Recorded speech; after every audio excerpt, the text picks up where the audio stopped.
Hi friends, welcome to సాత్విక kitchen and vlogs.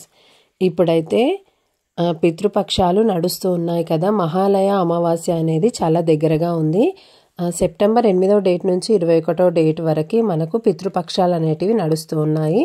అయితే ఈ సమయంలో పెద్దవాళ్ళను మనం స్మరించుకుంటూ వారి పేరు మీద ఏదో ఒకటి మనకు తోచినవన్నీ దానం చేసుకుంటూ ఉండాలి. ఈ సమయంలో దేవతానుగ్రహం కంటే రెండింతలు మూడింతలు ఎక్కువగా మనకు పితృదేవతల అనుగ్రహం అనేది చాలా ముఖ్యము. వీళ్ళ అనుగ్రహం అనేది మనకుంటే చాలా మంచి అనేది శుభం అనేది జరుగుతుంది. అయితే ఈరోజు స్వయం పాక దానం అనేది ఇస్తూ ఉంటారు. కొన్ని చోట్ల ఈ విధంగా పిలుస్తారు. మా దగ్గర అయితే సాహిత్యం అని పిలుస్తారు. పంతులకు సాహిత్యం ఇవ్వటం అని పిలుస్తుంటారు. వీడియోలో చూపించిన విధంగా మనం రోజుకు ఏ వస్తువులైతే తింటామో ఆ విధంగా మంచివి మనం తినే వస్తువులు మాత్రమే పంతులకు ఇవ్వాలి. అయితే పంతులకు ఇచ్చే దాంట్లో ఒకటి చాలా ముఖ్యమైనదైతే ఒకటి ఉంది. అది నేనైతే లాస్ట్లో చెప్తాను. సాహిత్యంలో ముఖ్యంగా మరీ కొన్ని బియ్యం ఇవ్వకుండా ఒక రోజుకు సరిపోయే విధంగా బియ్యము, అన్ని రకాల పప్పులు, మిరపకాయలు, చింతపండు, కాయగూరలు, ఆకుకూరలు ఏవైనా ఒక 2 రకాల ఆకుకూరలు, 2 రకాల కాయగూరలు ఇస్తే సరిపోతుంది.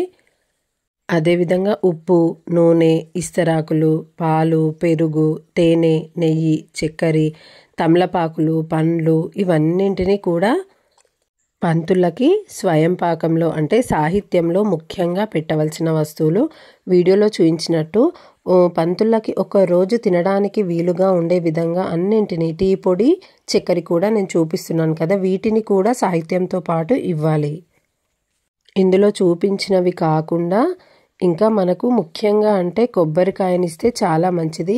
కొబ్బరికాయనిస్తే బ్రహ్మాండాన్ని ఇచ్చినంత పుణ్యం అనేది మనకు వస్తుందని పెద్దవాళ్ళు అయితే చెప్తూ ఉంటారు. అదేవిధంగా గుమ్మడికాయ కూడా చాలా ముఖ్యం.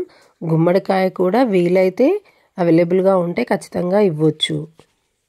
ఇది వచ్చేసి తేనె బాటిలు. మనం పంచామృతంకి ఏవైతే యూజ్ చేసుకుంటామో పాలు, పెరుగు, తేనె, నెయ్యి, చక్కెర ఈ విధంగా అన్నీ ఇవ్వచ్చు. దాంతోపాటు మన దగ్గర ఏవైనా పండ్లు అవైలబుల్గా ఉంటే ఇవ్వచ్చు.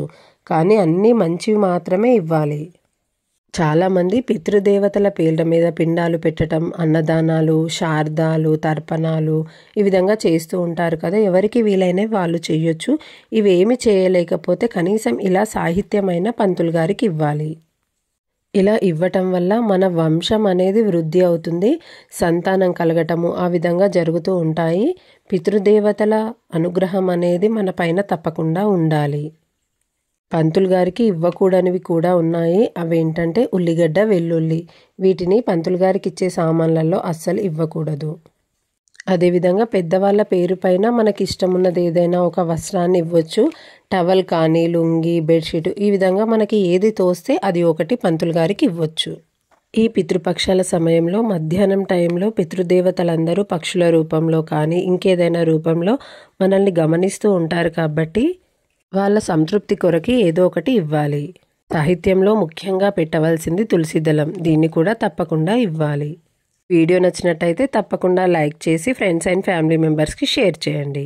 ప్లీజ్ సబ్స్క్రైబ్ సాత్విక కిచెన్ అండ్ వ్లాగ్స్.